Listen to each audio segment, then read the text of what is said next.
जय हिंद दोस्तों। आज हम लोग कक्षा 10वीं के अध्याय 1 रासायनिक अभिक्रिया एवं समीकरण के प्रश्न उत्तर के बारे में बातें करेंगे।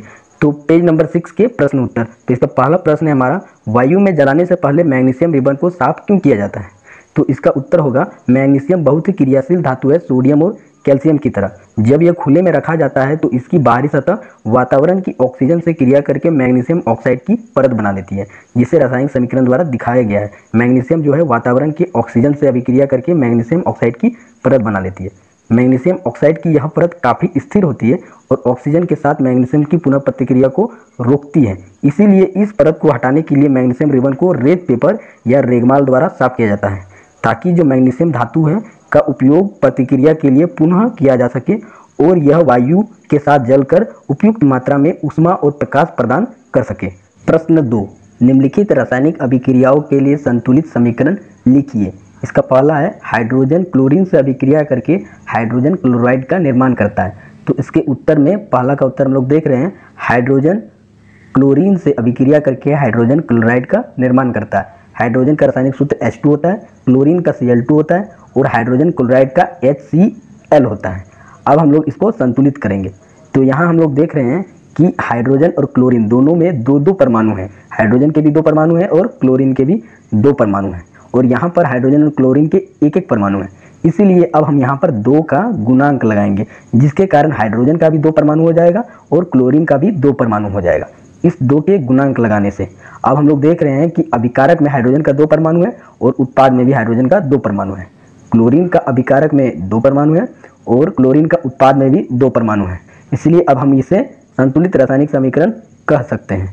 दूसरा हमारा है, बेरियम क्लोराइड को एल्यूमिनियम सल्फेट से अभिक्रिया कराने से बेरियम सल्फेट और एल्यूमिनियम क्लोराइड का निर्माण होता है। बेरियम क्लोराइड का रासायनिक सूत्र BaCl2, एल्यूमिनियम सल्फेट का Al2SO4 3, BaSO4 हमारा बेरियम सल्फेट का है और AlCl3 एल्यूमिनियम क्लोराइड का है। ये 2 अभिकारक हैं और ये 2 उत्पाद हैं हमारे। अब आगे हम लोग देख रहे हैं कि जो सबसे अधिक परमाणु है ऑक्सीजन का, इसमें 4 परमाणु हैं और यहाँ पर हमारा देख रहे हैं कि ऑक्सीजन का 4 और 3 से मल्टीप्लाई करेंगे तो 12 परमाणु हो जाएंगे। इसीलिए हम यहाँ पर 3 का गुणांक लगाने से ऑक्सीजन के 4 तिया 12 परमाणु हो जाएंगे। लेकिन जैसे यहाँ हम 3 का गुणांक लगाते हैं तो हम देखते हैं कि बेरियम के भी 3 परमाणु हो जाते हैं उत्पाद में। इसीलिए अभिकारक में भी बेरियम का 3 परमाणु होने के लिए 3 का गुणांक लगाते हैं।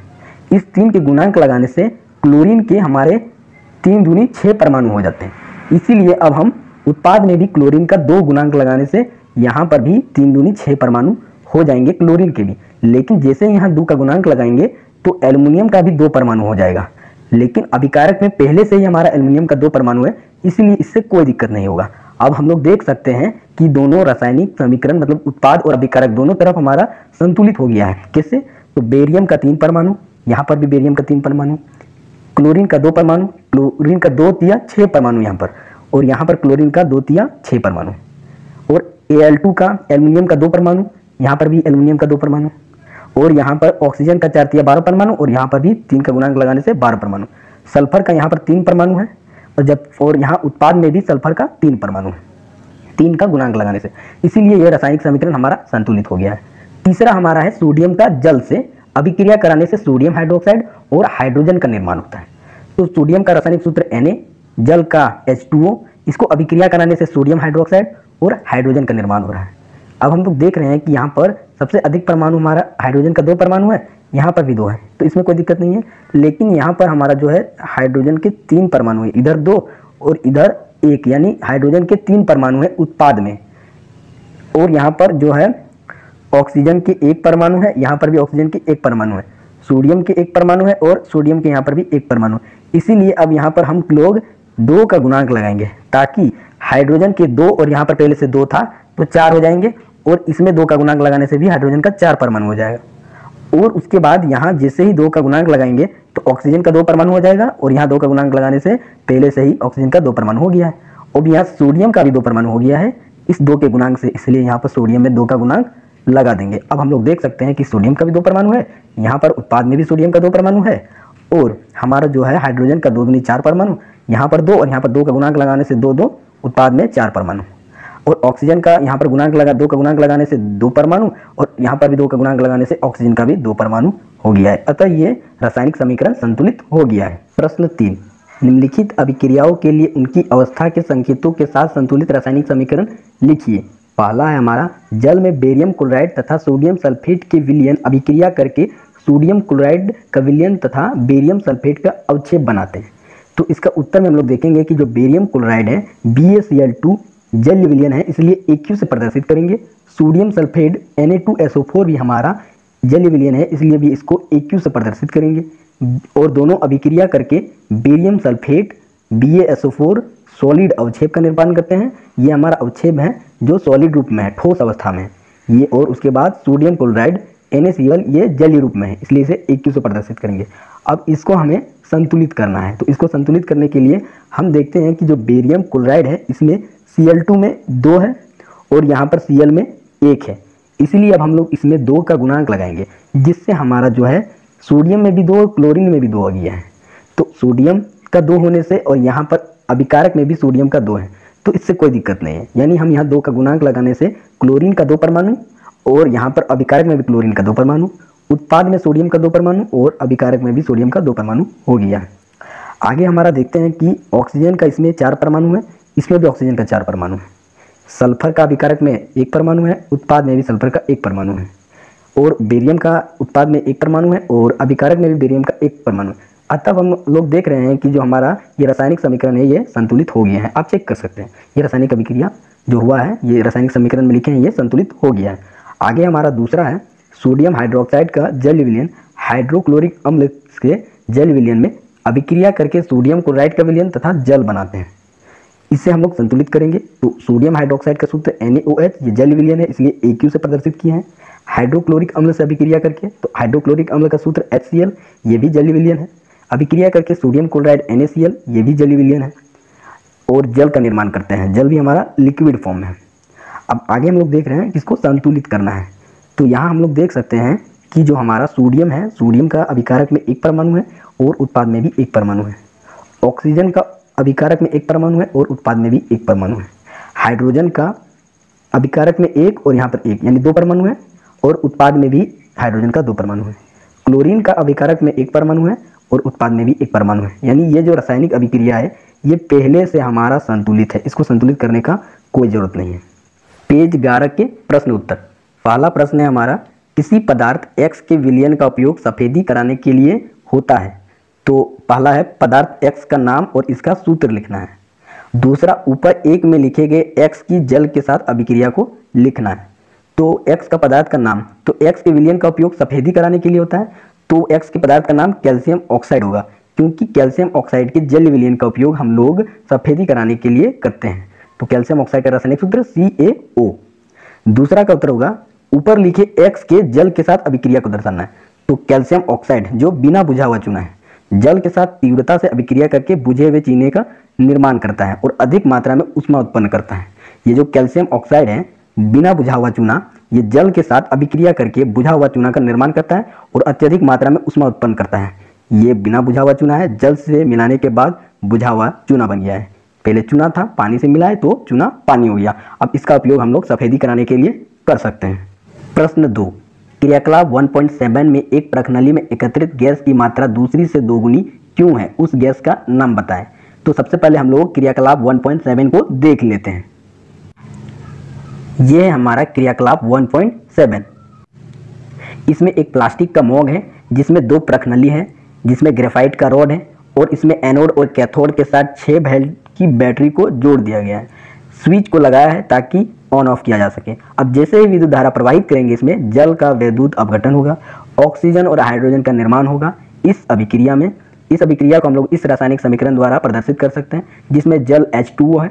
टूटने के बाद, वैद्युत अपघटन से टूटने के बाद हाइड्रोजन और ऑक्सीजन का निर्माण हुआ है। इसमें हम लोग देख रहे हैं कि हाइड्रोजन का 2 परमाणु है और इसमें हाइड्रोजन का 2 परमाणु है, लेकिन यहाँ पर ऑक्सीजन का 2 परमाणु है, लेकिन यहाँ पर ऑक्सीजन के 1 ही परमाणु है। इसलिए जब यहाँ 2 का गुणांक लगाएंगे तो ऑक्सीजन के 2 परमाणु अभिकारक में भी और उत्पाद में भी, लेकिन हाइड्रोजन के 2 दूनी 4 परमाणु हो गए हैं। इसलिए इसमें भी अब हम 2 का गुणांक लगाएंगे तो देखते हैं कि हाइड्रोजन का 2 परमाणु, यहाँ पर 2 दूनी 4 परमाणु, यहाँ पर भी 4 परमाणु। लेकिन इस जो संतुलित किए हैं, तो इससे हम लोग देख रहे हैं कि जब 2 अणु जल को तोड़ते हैं वैद्युत अपघटन से, तो 2 परमाणु हाइड्रोजन गैस और 2 परमाणु ऑक्सीजन गैस का निर्माण होता है। इससे हम लोग पता कर सकते हैं कि हाइड्रोजन का 2 परमाणु का निर्माण हो रहा है और ऑक्सीजन का 1 ही परमाणु का निर्माण हो रहा है। अब इसे हम लोग शब्दों में समझते हैं। जल के वैद्युत अपघटन के दौरान हाइड्रोजन और ऑक्सीजन अलग हो जाते हैं। पानी H2O में 2 भाग हाइड्रोजन है और 1 भाग ऑक्सीजन होता है। चूंकि हाइड्रोजन एक परत नली में जाता है और ऑक्सीजन दूसरे में जाता है, इसलिए एक परत नली में एकत्र हाइड्रोजन की मात्रा दूसरे में एकत्र ऑक्सीजन की मात्रा के 2 गुनी होती है। पेज 15 के प्रश्न उत्तर। पहला प्रश्न है, जब लोहे की कील को कॉपर सल्फेट के विलयन में डुबोया जाता है तो विलयन का रंग क्यों बदल जाता है? इसका उत्तर होगा, जब एक कॉपर सल्फेट विलयन में लोहे की कील डुबाई जाती है तो लोहा जो कॉपर की तुलना में अधिक क्रियाशील होता है, कॉपर सल्फेट के विलयन से कॉपर को विस्थापित कर देता है और लोहे का सल्फेट बनाता है जो कि रंग में हरा होता है, इसलिए विलयन का रंग बदल जाता है। इस अभिक्रिया को यहाँ पर रासायनिक समीकरण द्वारा दिखाया गया है, जिसमें कॉपर सल्फेट जो कि नीले रंग का है, उसमें जब लोहे की कील को डुबोया जाता है तो ये अभिक्रिया करके आयरन सल्फेट या फेरस सल्फेट बनाता है जो हरे रंग का होता है, इसीलिए विलयन का रंग बदल जाता है। ये एक विस्थापन अभिक्रिया का उदाहरण है। इसमें जो अधिक क्रियाशील धातु लोहा है, कम क्रियाशील धातु कॉपर को उसके विलयन कॉपर सल्फेट के विलयन से विस्थापित करके हटा देता है और उसके स्थान पर खुद आके बैठ जाता है। प्रश्न 2, क्रियाकलाप 1.10 से भिन्न द्विविस्थापन अभिक्रिया का एक उदाहरण दीजिए। तो इसका उत्तर होगा, सोडियम कार्बोनेट कैल्शियम क्लोराइड के साथ अभिक्रिया करके कैल्शियम कार्बोनेट और सोडियम क्लोराइड का 2 यौगिक बनाता है। इस अभिक्रिया में सोडियम कार्बोनेट और कैल्शियम क्लोराइड आयनों का आदान प्रदान करके 2 नए यौगिक बनाते हैं, इसीलिए यह एक द्विविस्थापन अभिक्रिया का उदाहरण है। इस अभिक्रिया को रासायनिक समीकरण द्वारा दिखाया गया है, जिसमें सोडियम कार्बोनेट और कैल्शियम क्लोराइड के बीच आयनों का आदान प्रदान होता है।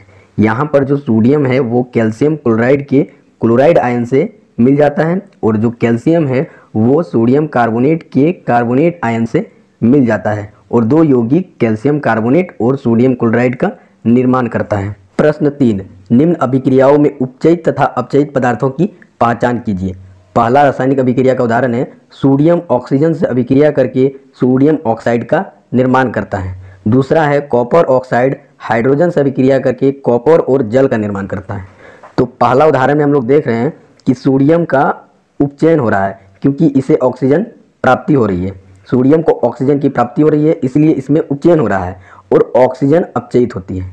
दूसरा उदाहरण का उत्तर होगा, इस अभिक्रिया में कॉपर ऑक्साइड, ये जो कॉपर ऑक्साइड है इसमें कॉपर अपचयित हो रहा है। कॉपर ऑक्साइड में कॉपर अपचयित हो रहा है क्योंकि इसमें ऑक्सीजन का ह्रास, यहाँ था यहाँ गायब हो गया, ऑक्सीजन का ह्रास हो रहा है और हाइड्रोजन उपचयित होकर जल का निर्माण करता है।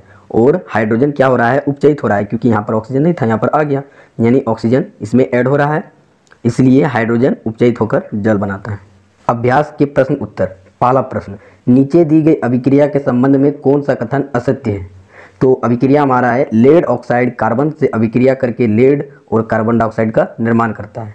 तो ऑप्शन हम लोग देख रहे हैं कि सीसा अपचयित हो रहा है, तो यहाँ पर सीसा अपचयित नहीं हो रहा है, यहाँ पर लेड ऑक्साइड अपचयित हो रहा है। और दूसरा है, कार्बन डाइऑक्साइड उपचयित हो रहा है, तो कार्बन डाइऑक्साइड उपचयित नहीं हो रहा है, कार्बन उपचयित होकर कार्बन डाइऑक्साइड का निर्माण कर रहा है। तीसरा, कार्बन उपचयित हो रहा है, तो ये आपका सही है। और चौथा है, लेड ऑक्साइड अपचयित हो रहा है, हाँ तो लेड ऑक्साइड अपचयित होकर लेड का निर्माण कर रहा है और कार्बन उपचयित होकर कार्बन डाइऑक्साइड का निर्माण कर रहा है, यानी ए और बी हमारे ये 2 असत्य हैं। प्रश्न 2, फेरस ऑक्साइड एल्युमिनियम से अभिक्रिया करके एल्युमिनियम ऑक्साइड और फेरस का निर्माण करते हैं। तो ऊपर दी गई अभिक्रिया किस प्रकार की अभिक्रिया है? तो इसका सही उत्तर होगा ऑप्शन नंबर डी, विस्थापन अभिक्रिया, क्योंकि इसमें एल्युमिनियम जो है अपने से कम अभिक्रियाशील तत्व फेरस को उसके विलयन फेरस ऑक्साइड से विस्थापित कर देता है और उसके स्थान पे आके बैठ जाता है और एल्युमिनियम ऑक्साइड का निर्माण करता है और फेरस को विस्थापित कर देता है। ये विस्थापन अभिक्रिया का एक उदाहरण है। आगे हमारा है प्रश्न 3, लोह चूर्ण पर तनु हाइड्रोक्लोरिक अम्ल डालने से क्या होता है? सही उत्तर पर निशान लगाना है। तो इसका उत्तर होगा option number A, hydrogen gas एवं आयरन क्लोराइड बनता है। अब ये कैसे होता है? तो जब लोह चूर्ण फेरस को जब हाइड्रोक्लोरिक अम्ल HCl से अभिक्रिया कराया जाता है तो हमें FeCl2 और H2 का निर्माण होते दिखाई देता है। तो FeCl2 हमारा फेरस क्लोराइड है, आयरन क्लोराइड, और H2 हमारा हाइड्रोजन गैस है। यही अभिक्रिया होती है जब लोह चूर्ण पर तनु हाइड्रोक्लोरिक अम्ल को डाला जाता है। तो प्रश्न 4, संतुलित रासायनिक समीकरण क्या है? रासायनिक समीकरण को संतुलित करना क्यों आवश्यक है? तो इसका उत्तर होगा रासायनिक अभिक्रिया जिसमें दोनों पक्षों के प्रत्येक तत्व के परमाणु संख्या समान होते हैं संतुलित रासायनिक समीकरण कहा जाता है। यानी रासायनिक अभिक्रिया जब होती है तो उसके जो अभिकारक हैं और जो उत्पाद है दोनों तरफ के परमाणु तत्वों के परमाणु बराबर होते हैं। इसे संतुलित रासायनिक समीकरण कहा जाता है। और ऐसा क्यों होना आवश्यक है? तो दरमियान संरक्षण नियम के अनुसार दरमियान न बनाया जा सकता है और ना ही विनाश किया जा सकता है। यानी दरमियान संरक्षण नियम कहता है कि किसी भी रासायनिक अभिक्रिया में दरमियान का ना तो सृजन होता है और ना ही विनाश। इसीलिए एक रासायनिक अभिक्रिया में अभिकारक का कुल दरमियान उत्पादों के कुल दरमियान के बराबर होना चाहिए, अर्थात प्रत्येक तत्व के परमाणुओं की कुल संख्या दोनों तरफ बराबर होनी चाहिए। इसीलिए एक रासायनिक समीकरण को संतुलित करना आवश्यक होता है। प्रश्न 5, निम्न कथनों को रासायनिक समीकरण के रूप में परिवर्तित कर उन्हें संतुलित कीजिए। A number, nitrogen hydrogen gas से संयोग करके अमोनिया बनाता है। B number, hydrogen sulphide gas का वायु में दहन होने पर जल एवं सल्फर डाइऑक्साइड बनता है। सी नंबर, एल्युमिनियम सल्फेट के साथ अभिक्रिया करके बेरियम क्लोराइड एल्युमिनियम क्लोराइड एवं बेरियम सल्फेट का अवक्षेप देता है। डी नंबर, पोटेशियम धातु जल के साथ अभिक्रिया करके पोटेशियम हाइड्रोक्साइड एवं हाइड्रोजन गैस देती है। तो पहला ए नंबर हम लोग देखते हैं, नाइट्रोजन हाइड्रोजन से अभिक्रिया करके अमोनिया यानी NH3 का निर्माण करती है। नाइट्रोजन का सूत्र N2, हाइड्रोजन का H2 और अमोनिया का NH3 होता है। अब इसे संतुलित करना है तो हम यहाँ देख रहे हैं कि सबसे अधिक किस तत्व का परमाणु सबसे अधिक है। तो उत्पाद में हाइड्रोजन का 3 परमाणु है और अभिकारक में 2 परमाणु है। तो हम लोग एलसीएम वाला बुद्धि लगाते हैं कि 3 को जब 2 से मल्टीप्लाई करेंगे तो 6 आएगा और 2 को जब 3 से मल्टीप्लाई करेंगे तो 6 आएगा। यानी यहाँ पर 3 का गुणांक लगाएंगे और यहाँ पर 2 का, तो हाइड्रोजन का परमाणु बराबर हो जाएगा। अब जैसे ही यहाँ पर 2 का गुणांक लगाएंगे तो नाइट्रोजन के पास भी 2 परमाणु हो जाएगा तत्व का उत्पाद में, और यहाँ तो पहले से ही नाइट्रोजन का 2 परमाणु है, इसलिए ये रासायनिक समीकरण हमारा जो है ये संतुलित हो गया है। प्रश्न बी, तो हाइड्रोजन सल्फाइड वायु में उपस्थित ऑक्सीजन से अभिक्रिया करके सल्फर डाइऑक्साइड और जल का निर्माण करता है। तो हाइड्रोजन सल्फाइड का रासायनिक सूत्र H2S होता है, वायु में उपस्थित ऑक्सीजन का रासायनिक सूत्र O2 होता है, सल्फर डाइऑक्साइड का SO2 होता है और जल का H2O होता है। अब हमें इसे संतुलित करना है। तो अब हम लोग देख रहे हैं कि यहाँ पर हाइड्रोजन का 2 परमाणु है अभिकारक में और उत्पाद में भी 2 ही परमाणु है। सल्फर का अभिकारक में 1 परमाणु है और उत्पाद में भी 1 ही परमाणु है। लेकिन ऑक्सीजन का अभिकारक में 2 परमाणु है जबकि उत्पाद में यहाँ पर 2 और यहाँ पर 1, यानी टोटल 3 परमाणु है। तो अब इसे संतुलित करना है तो यहाँ पर फिर हम लोग एलसीएम वाला दिमाग लगाएंगे। 2 और 3 का एलसीएम कितना होता है? 6। तो यहाँ पर हम लोग 2 को जब 3 से मल्टीप्लाई कर देंगे तो अभिकारक में ऑक्सीजन का 6 परमाणु हो जाएगा। अब उसके बाद इधर भी हम लोग को 6 परमाणु लाना है। तो अब हम लोग यहाँ पर जो 1 परमाणु है ऑक्सीजन का, इसको किसी तरह सम संख्या में लाएंगे तभी हम लोग 6 ला सकते हैं। तो अब यहाँ पर हम लोग 2 से गुना कर देंगे, तो यहाँ पर 2 से गुना करने पर यहाँ पर ऑक्सीजन के 2 परमाणु हो जाएंगे। अब हमें और 4 परमाणु चाहिए, तो यहाँ पर ऑक्सीजन के 2 परमाणु हैं। अब यहाँ हम लोग 2 का गुणांक लगाएंगे तो 4 परमाणु हो जाएगा, यानी 4 2 6 परमाणु अब हमारे उत्पाद में भी हो गए हैं। लेकिन जैसे ही हम लोग यहाँ 2 का गुणांक लगाते हैं तो यहाँ पर हाइड्रोजन का 4 परमाणु हो जाता है उत्पाद में, लेकिन अभिकारक में 2 ही परमाणु है, इसीलिए यहाँ पर भी 2 का गुणांक लगाएंगे। लेकिन जब यहाँ 2 का गुणांक लगाते हैं तो सल्फर का भी 2 परमाणु हो जाता है, और यहाँ पर 2 का गुणांक लगाने से पहले से ही सल्फर का 2 परमाणु उत्पाद में हो गया है। अतः ये जो रासायनिक समीकरण है ये आपका संतुलित हो गया है। प्रश्न सी, बेरियम क्लोराइड एल्युमिनियम सल्फेट से अभिक्रिया करके एल्युमिनियम क्लोराइड और बेरियम सल्फेट अवक्षेप का निर्माण करता है। बेरियम क्लोराइड का रासायनिक सूत्र BaCl2, एल्युमिनियम सल्फेट का रासायनिक सूत्र Al2SO4 और एल्युमिनियम क्लोराइड का AlCl3, बेरियम सल्फेट का BaSO4 होता है। अब इसे हम लोग को संतुलित करना है।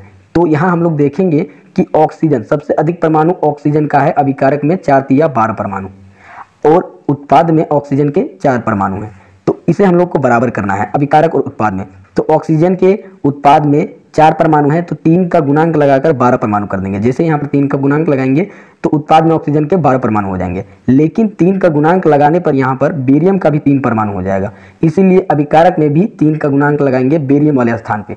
तो अब यहाँ पर बेरियम का अभिकारक में 3 परमाणु और उत्पाद में भी 3 परमाणु। लेकिन यहाँ 3 का गुणांक लगाने से क्लोरीन का 3 दूनी 6 परमाणु हो जाएगा और उत्पाद में क्लोरीन का 3 ही परमाणु है, इसीलिए अब हम लोग यहाँ पर भी 2 का गुणांक लगा के 3 दूनी 6 परमाणु कर देंगे क्लोरीन का भी। अब यहाँ जैसे हम लोग 2 परमाणु लगाएंगे तो एल्युमिनियम का 2 हो जाएगा, उत्पाद में एल्युमिनियम का 2 परमाणु हो जाएगा और ऑलरेडी अभिकारक में एल्युमिनियम का 2 परमाणु है, इसीलिए ये रासायनिक समीकरण अब हमारा संतुलित हो गया है। प्रश्न डी, पोटेशियम जो है जल के साथ अभिक्रिया करके पोटेशियम हाइड्रोक्साइड और हाइड्रोजन गैस का निर्माण करता है। पोटेशियम का रासायनिक सूत्र के, जल का H2O, पोटेशियम हाइड्रोक्साइड का KOH और हाइड्रोजन गैस का H2 होता है। अब इसे हम लोग को संतुलित करना है, तो यहाँ हम लोग देखेंगे कि किस तत्व का परमाणु सबसे ज़्यादा है। तो अभिकारक में हाइड्रोजन का 2 परमाणु है और उत्पाद में यहाँ पर 2 और यहाँ पर 1, यानी टोटल 3 परमाणु है। तो अब इसे हम लोग को संतुलित करना है। तो अब हम क्या करेंगे, तो सबसे पहले जो विषम जगह है जहाँ पर 1 ठो हाइड्रोजन है उत्पाद में, उसको पहले 2 ठो कर लेते हैं। तो यहाँ पर जैसे 2 का गुणांक लगाएंगे तो हाइड्रोजन का 2 परमाणु हो जाएगा, और इधर यहाँ पहले से 2 था, यानी 2 2 4 परमाणु हो गया है उत्पाद में हाइड्रोजन का। अब यहाँ हम लोग को 4 परमाणु अभिकारक में भी करना है, तो यहाँ पर 2 का गुणांक लगाने से हाइड्रोजन का 4 परमाणु हो जाएगा उत्पाद में भी। जैसे यहाँ पर हम लोग 2 का गुणांक लगाएंगे तो ऑक्सीजन का 2 परमाणु हो गया है यहाँ पर, और उत्पाद में भी यहाँ पर 2 का गुणांक लगाने से ऑक्सीजन का 2 परमाणु हो गया था। और आगे हम लोग यहाँ पर देख रहे हैं कि पोटेशियम का भी 2 परमाणु हो गया है, इसीलिए यहाँ पर भी पोटेशियम में 2 का गुणांक लगाएंगे ताकि दोनों साइड बराबर हो जाए, अभिकारक और उत्पाद में परमाणु संख्या बराबर हो जाए। अतः ये जो है रासायनिक समीकरण है ये भी संतुलित हो गया है। प्रश्न 6, निम्न रासायनिक समीकरणों को संतुलित कीजिए। A number, HNO3 plus CaOH whole 2 दोनों अभिक्रिया करके CaNO3 होल 2 और H2O का निर्माण करते हैं, इसको संतुलित करना है। तो हम लोग यहाँ पर देखेंगे कि जो अभिकारक और उत्पाद में परमाणु के संख्या, तो ऑक्सीजन के यहाँ 3 और इधर 2 यानी 5 परमाणु है अभिकारक में, और उत्पाद में ऑक्सीजन के 1 और इधर 3 दूनी 6 यानी 7 परमाणु है। अब इसे हम लोग को बराबर करना है। तो सबसे पहले जहाँ 1 परमाणु है उसे हम लोग 2 करेंगे, क्योंकि विषम को सम में लाने से हम लोग का रासायनिक समीकरण संतुलित करने में आसानी होता है। तो यहाँ 2 का गुणांक देंगे, तो यहाँ पर 2 और यहाँ पर 3 दूनी 6 यानी 8 परमाणु हो गया है हमारा उत्पाद में। अब अभिकारक में 8 करके देखते हैं, तो यहाँ पर 2 परमाणु है और विषम संख्या क्या है, यहाँ पर 3 है। तो यहाँ पर अगर 2 लगाएंगे गुणांक तो 3 दूनी 6 और यहाँ पर 2 यानी 8 परमाणु अभिकारक में भी हमारा हो गया है ऑक्सीजन का। आगे हम लोग क्या करेंगे कि जो बाकी सब का है वो सब भी चेक कर लेते हैं। तो कैल्शियम का यहाँ 1 परमाणु है और यहाँ पर भी 1 परमाणु, यानी अभिकारक और उत्पाद में कैल्शियम का 1 ही परमाणु है। अब हाइड्रोजन का, तो यहाँ 2 का गुणांक लगाने से हाइड्रोजन का 4 परमाणु हो गया है, और यहाँ पर 2 का गुणांक लगाने से 2 और यहाँ पर 2 यानी 4 परमाणु अभिकारक में भी है और उत्पाद में भी है हाइड्रोजन का। आगे हमारा है N, तो N नाइट्रोजन का यहाँ पर 1 परमाणु है और यहाँ पर 2 परमाणु है, और यहाँ पर 2 का गुणांक लगने से यहाँ नाइट्रोजन का 2 परमाणु हो गया है, यानी दोनों साइड नाइट्रोजन का 2 परमाणु हो गया है। अतः ये जो रासायनिक समीकरण है ये हमारा संतुलित हो गया है। Question number B, NaOH H2SO4 से अभिक्रिया करके Na2SO4 और H2O का निर्माण करता है। यहाँ पर अब इसे हम लोग को संतुलित करना है। तो यहाँ हम लोग देखेंगे कि सबसे अधिक परमाणु ऑक्सीजन का यहाँ 4 और यहाँ 1 5 अभिकारक में, और उत्पाद में यहाँ 1 और 4 यानी 5, यानी अभिकारक और उत्पाद में ऑक्सीजन के 5 परमाणु हैं। लेकिन सोडियम के उत्पाद में 2 परमाणु है और अभिकारक में 1 ही है, इसलिए यहाँ 2 का गुणांक लगा के 2 परमाणु कर देंगे, यानी सोडियम का अभिकारक और उत्पाद दोनों में 2 परमाणु हो गया है। लेकिन यहाँ 2 का गुणांक लगाने से हाइड्रोजन का 2 परमाणु और यहाँ 2 यानी 4 परमाणु हो गया है, जबकि उत्पाद में यहाँ 2 ही परमाणु है, इसलिए यहाँ पर भी 2 का गुणांक लगा देंगे 4 परमाणु करने के लिए हाइड्रोजन का। यहाँ पर जैसे ही 2 का गुणांक लगाएंगे तो ऑक्सीजन का 2 परमाणु और यहाँ 4 यानी 6 परमाणु हो गया है उत्पाद में, और अभिकारक में यहाँ पर 4 और यहाँ पर 2 का गुणांक लगाने से ऑक्सीजन का यहाँ 2 हो गया, यानी 6 परमाणु हो गया है अभिकारक में भी। सल्फर का यहाँ पर 1 परमाणु है अभिकारक में, और उत्पाद में भी सल्फर का 1 ही परमाणु है। अतः यह जो रासायनिक समीकरण है ये हमारा संतुलित हो गया है। क्वेश्चन नंबर सी, NaCl AgNO3 से अभिक्रिया करके AgCl और NaNO3 का निर्माण करता है। इस रासायनिक अभिक्रिया को संतुलित करना है। तो इसमें हम लोग देख रहे हैं कि सबसे अधिक परमाणु ऑक्सीजन का अभिकारक में 3 गो है और उत्पाद में भी 3 ठो परमाणु है। सोडियम का हमारा अभिकारक में 1 परमाणु है और उत्पाद में भी 1 परमाणु है। क्लोरीन का भी अभिकारक में 1 परमाणु है और उत्पाद में भी 1 ही परमाणु है। Ag का हमारा सिल्वर का अभिकारक में 1 परमाणु है, उत्पाद में भी 1 ही परमाणु है। नाइट्रोजन का अभिकारक में 1 परमाणु है और उत्पाद में भी 1 ही परमाणु है। अतः यह जो रासायनिक समीकरण है ये हमारा पहले से संतुलित है। Question number D, BaCl2 H2SO4 से अभिक्रिया करके BaSO4 और HCl का निर्माण करता है। अब इस रासायनिक अभिक्रिया को हमें संतुलित करना है। तो हम लोग देख रहे हैं कि सबसे अधिक जो परमाणु है ऑक्सीजन का अभिकारक में 4 ठो परमाणु है और उत्पाद में भी 4 ही ठो परमाणु है। उसके बाद हम देख रहे हैं कि जो क्लोरीन और हाइड्रोजन का है अभिकारक में 2 परमाणु है और उत्पाद में 1 परमाणु है, और दोनों एक ही स्थान पे है। अतः यहाँ हम लोग 2 का गुणांक लगाकर हाइड्रोजन और क्लोरीन के 2 परमाणु कर देंगे उत्पाद में भी। और जो आगे हमारा बेरियम है, बेरियम का अभिकारक में 1 परमाणु है और उत्पाद में भी 1 ही परमाणु है, और सल्फर का भी अभिकारक में 1 परमाणु है और उत्पाद में भी 1 ही परमाणु है। अतः सिर्फ यहाँ पर 2 का गुणांक लगाने से ये रासायनिक अभिक्रिया हमारा संतुलित हो गया है। क्वेश्चन नंबर 7, निम्न अभिक्रियाओं के लिए संतुलित रासायनिक समीकरण लिखिए। A number, calcium hydroxide carbon dioxide से अभिक्रिया करके कैल्शियम कार्बोनेट और जल का निर्माण करते हैं। कैल्शियम हाइड्रोक्साइड, इसका सूत्र होता है CaOH, जो कार्बन डाइऑक्साइड CO2 से अभिक्रिया करके कैल्शियम कार्बोनेट CaCO3 और जल H2O का निर्माण करता है। अब इस रासायनिक अभिक्रिया को हमें संतुलित करना है। तो अगर हम यहाँ देख रहे हैं कि सबसे अधिक परमाणु हमारा ऑक्सीजन का अभिकारक में 2 और यहाँ पर भी 2 है, यानी 4 परमाणु है ऑक्सीजन के अभिकारक में, और उत्पाद में भी यहाँ 3 और यहाँ 1, यानी 4 परमाणु है टोटल ऑक्सीजन के अभिकारक एवं उत्पाद दोनों साइड में। कैल्शियम के 1 परमाणु है अभिकारक में और उत्पाद में भी 1 ही परमाणु है। कार्बन के 1 परमाणु है अभिकारक में और उत्पाद में भी 1 ही परमाणु है। हमारा जो हाइड्रोजन है इसका 2 परमाणु है अभिकारक में और उत्पाद में भी 2 ही परमाणु है। अतः ये जो रासायनिक समीकरण है ये हमारा संतुलित है। Question number B, zinc silver nitrate से अभिक्रिया करके जिंक नाइट्रेट और सिल्वर का निर्माण करते हैं। इस रासायनिक अभिक्रिया को हम देख रहे हैं यहाँ पर, जिंक जिसका सूत्र Zn होता है, सिल्वर नाइट्रेट AgNO3 से अभिक्रिया करके zinc nitrate ZnNO3 plus silver Ag का निर्माण करता है। अब इस रासायनिक अभिक्रिया को हमें संतुलित करना है। तो यहाँ हम लोग देख रहे हैं कि सबसे अधिक जो परमाणु है वो हमारा ऑक्सीजन का है, अभिकारक में 3 परमाणु है और उत्पाद में 3 दूनी 6 परमाणु है। अतः यहाँ पर 2 का गुणांक लगाकर हम जो क्या करेंगे, ऑक्सीजन के 6 परमाणु कर देंगे अभिकारक में, यानी अभिकारक और उत्पाद में अब ऑक्सीजन के परमाणु बराबर हो गए हैं। अब जो आगे हमारा है, यहाँ पर 2 का गुणांक लगाने से सिल्वर का 2 परमाणु हो गया है अभिकारक में और उत्पाद में 1 ही परमाणु है। अतः यहाँ पर भी 2 का गुणांक लगाकर उत्पाद में भी सिल्वर का 2 परमाणु कर देंगे। आगे हमारा जिंक का 1 परमाणु है अभिकारक में और उत्पाद में भी 1 ही परमाणु है। यहाँ पर 2 का गुणांक लगाने से नाइट्रोजन के 2 परमाणु हो गए हैं और यहाँ पर उत्पाद में पहले से ही नाइट्रोजन के 2 परमाणु है। अतः ये जो रासायनिक अभिक्रिया है ये हमारा संतुलित हो गया है। Question number C, aluminium copper chloride से अभिक्रिया करके एल्युमिनियम क्लोराइड और कॉपर का निर्माण करता है। इस रासायनिक अभिक्रिया को हम लोग रासायनिक समीकरण में लिख के संतुलित करेंगे। तो एल्युमिनियम Al जो है कॉपर क्लोराइड CuCl2 से अभिक्रिया करके एल्युमिनियम क्लोराइड AlCl3 और कॉपर Cu का निर्माण करता है। अब इस रासायनिक अभिक्रिया को हम संतुलित करेंगे तो सबसे पहले देखेंगे कि किसका परमाणु किस तत्व का परमाणु सबसे अधिक है। तो अभिकारक में क्लोरीन के तत्व के 2 परमाणु हैं और उत्पाद में 3 परमाणु हैं क्लोरीन के। तो अब हम क्या करेंगे, इसमें एलसीएम का मेथड लगा के जहाँ 3 है वहाँ 2 से मल्टीप्लाई और जहाँ 2 है वहाँ 3 से मल्टीप्लाई करके 6 यानी बराबर कर देंगे। तो क्लोरीन के अभिकारक एवं उत्पाद में 6 परमाणु हो जाएंगे। लेकिन यहाँ पर 3 का मल्टीप्लाई करने से कॉपर के 3 परमाणु हो गए हैं अभिकारक में और उत्पाद में कॉपर के हमारे जो हैं 1 ही परमाणु है। अतः यहाँ पर 3 का गुणांक लगाकर यहाँ 3 का गुणांक होगा, यहाँ पर 3 का गुणांक लगाकर हम लोग कॉपर का भी हम लोग 3 परमाणु कर लेंगे। आगे हम लोग जब यहाँ पर 2 का गुणांक लगाएंगे तो एल्युमिनियम का भी यहाँ 2 परमाणु हो जाएगा। अतः यहाँ पर 2 का गुणांक लगाकर एल्युमिनियम का अभिकारक में भी 2 परमाणु कर देंगे। यहाँ पर 3 होगा, ठीक है, इसको सुधार लीजिएगा। अतः ये रासायनिक समीकरण हमारा संतुलित हो गया है।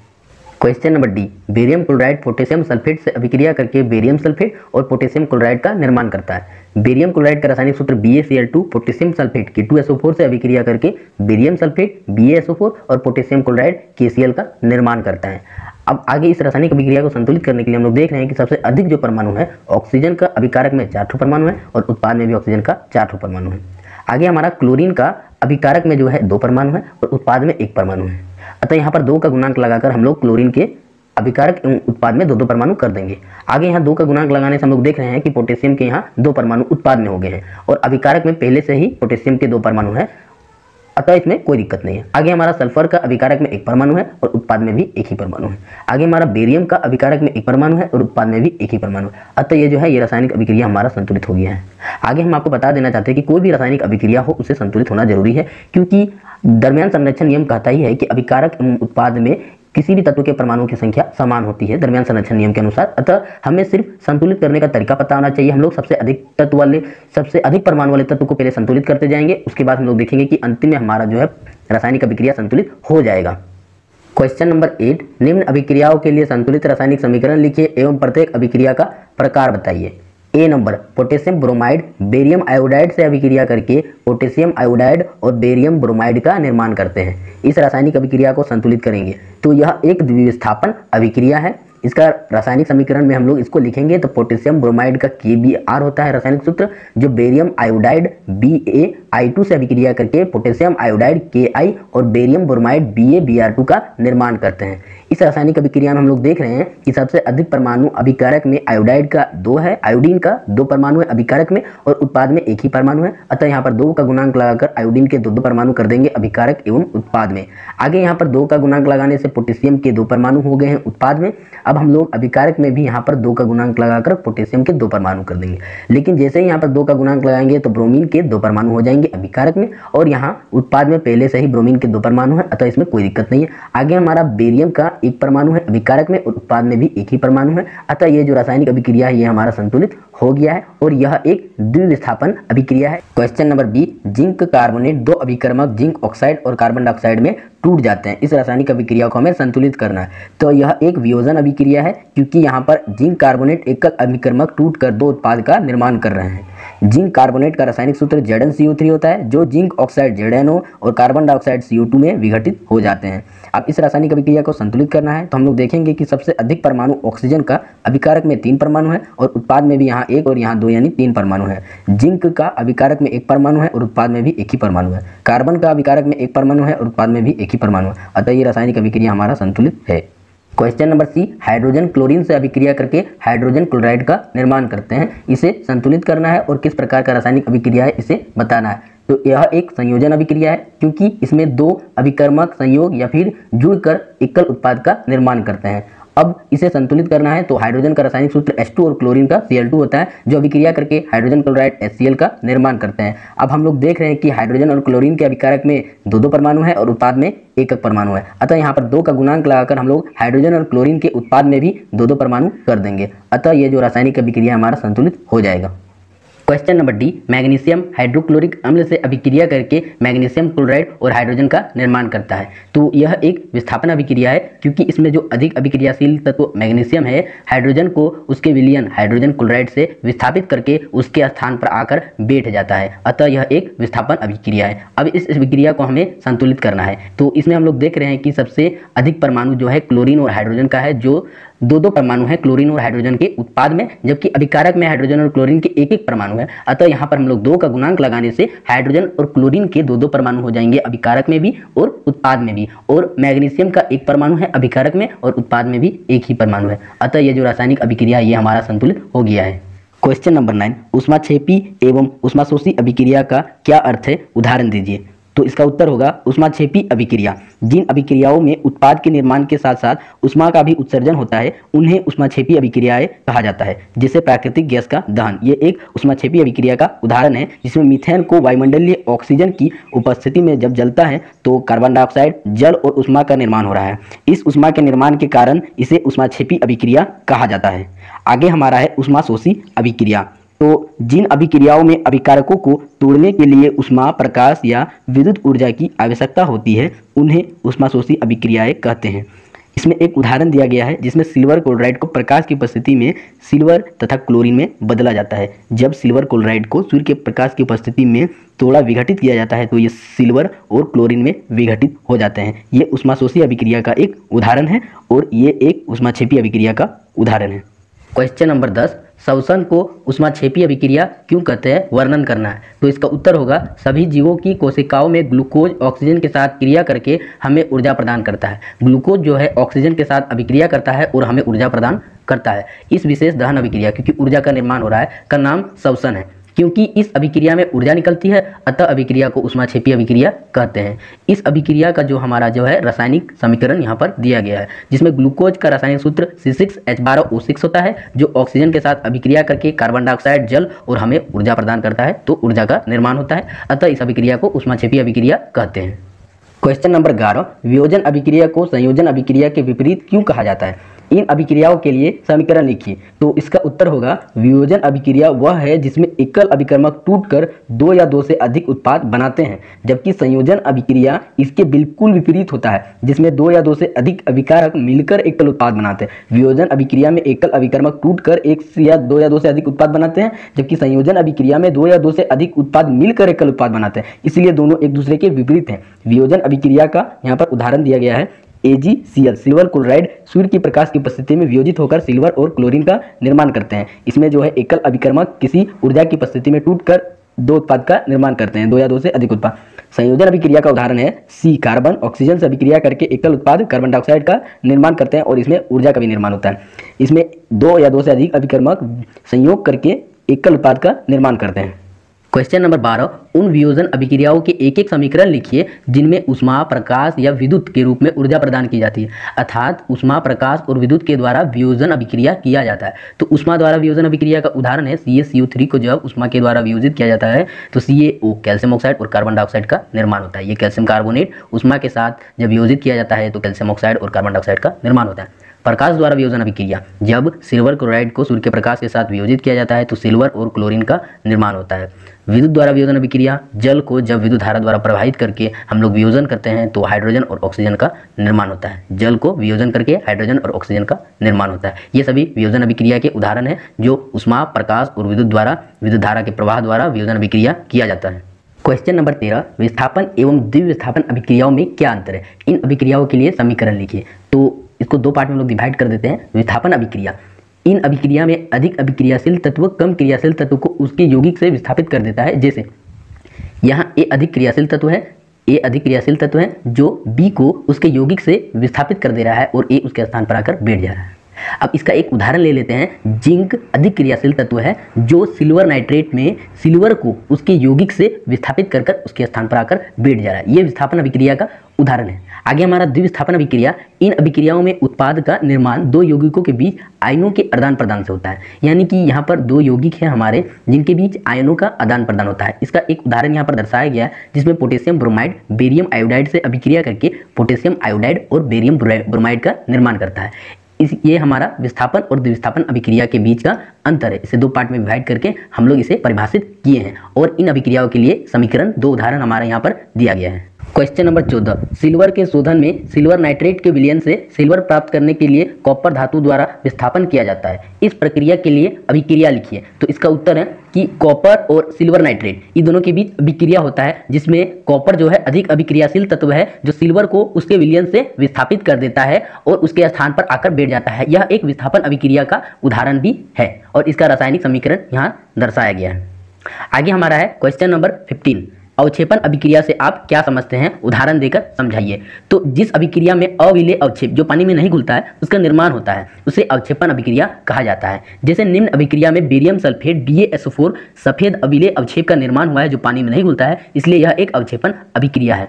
यहाँ पर यह द्विविस्थापन अभिक्रिया का एक उदाहरण दर्शाया गया है जिसमें हमारा जो है बेरियम क्लोराइड पोटेशियम सल्फेट से अभिक्रिया करता है और दोनों के बीच आयनों का आदान प्रदान होता है और उसके बाद हमें बेरियम सल्फेट एक सफेद अवक्षेप मिलता है। इसलिए इस अभिक्रिया को अवक्षेपण अभिक्रिया भी कहा गया है और पोटेशियम क्लोराइड का भी निर्माण होता है।